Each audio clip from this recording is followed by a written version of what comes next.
teknisi parabola dan para penghobi satelit.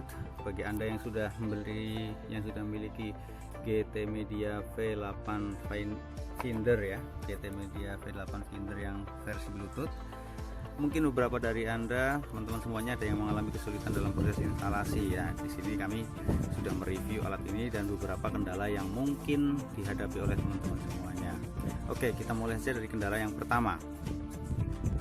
Ya, yang pertama, teman-teman teknisi satelit mungkin lupa bahwa charger USB 5 volt di sini, sumber tegangannya di sini mensyaratkan 2 ampere ya, yang USB 2 ampere. Kadang-kadang teman-teman lupa, asal ketemu dengan power bank atau USB kita main colok sehingga ini tidak bisa bekerja sebagaimana mestinya.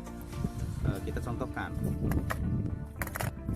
Saya contohkan di sini, saya menggunakan power bank merek Antah Berantah. Saya sebut Antah Berantah karena ini power bank yang abal-abal ya.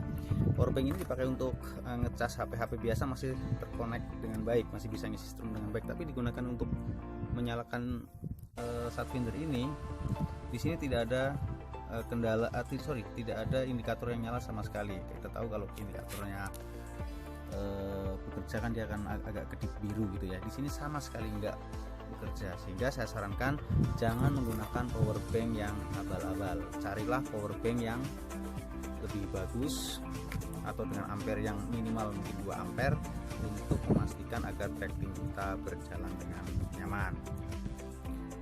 Iya, kendala yang kedua, kita juga sering menggunakan charger yang abal-abal. Saya sebut sebagai abal-abal karena kita nggak tahu berapa ampernya ya.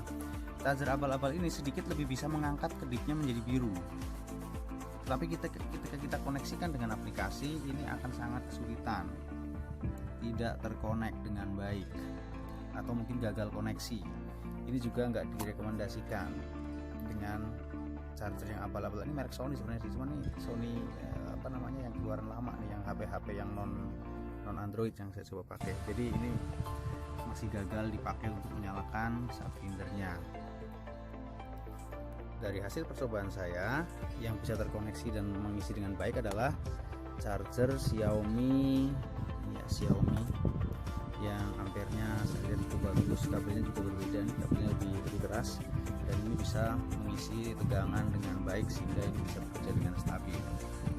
Nah, ini charger yang ketika saya gunakan untuk tracking bekerja dengan stabil pada alat Satfinder ini kedipnya juga nyala. Ketika saya koneksikan dengan HP, dengan aplikasi juga terkoneksi dengan cukup bagus, tidak ada delay juga ya. Mungkin ada, tapi karena satuannya mungkin di bawah setengah second atau apa ya. Kendala berikutnya adalah konektor F ini biasanya kita sudah pakai untuk dicolokkan ke receiver atau ke disek atau ke switch, udah bisa bekerja dengan baik. Tapi ketika dicolokin sini, quality dan intensitas sinyal di aplikasi belum terbaca. Ini perlu sedikit kerja ekstra dengan dibuat ini lebih tinggi. Kabel tunggal yang di tengah ini dibikin lebih tinggi sehingga bisa tercolok di sini, sehingga ketika kita colokkan di sini, konektor F ini bisa terkoneksi dengan baik. Ini kemarin saya juga sempat mencari masalah ini sampai bermenit-menit gitu ya, kok LNB-nya nggak konek-konek kayak gitu ya. Ternyata ketika saya rubah dengan konektor F yang lebih panjang kabel plusnya di sini, dia terkonek dengan baik. Ya, berikutnya kita ngomongin jarak. Misalnya ini alat tempur saya lagi tracking parabola di sini, terus ada kabelnya turun. Nah, kabelnya saya simpan di sini, saya arahkan di sini.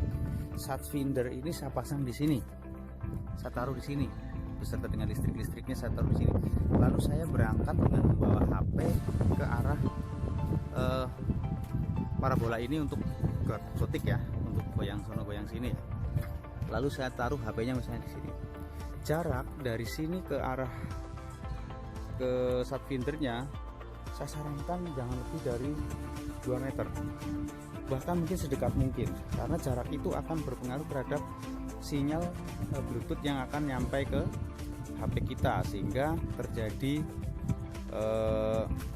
delay. Ya, kenalin ya agannya, ini alat tempur saya ketika bermain-main dengan satelit. Nggak muluk-muluk sih, yang kecil-kecil aja.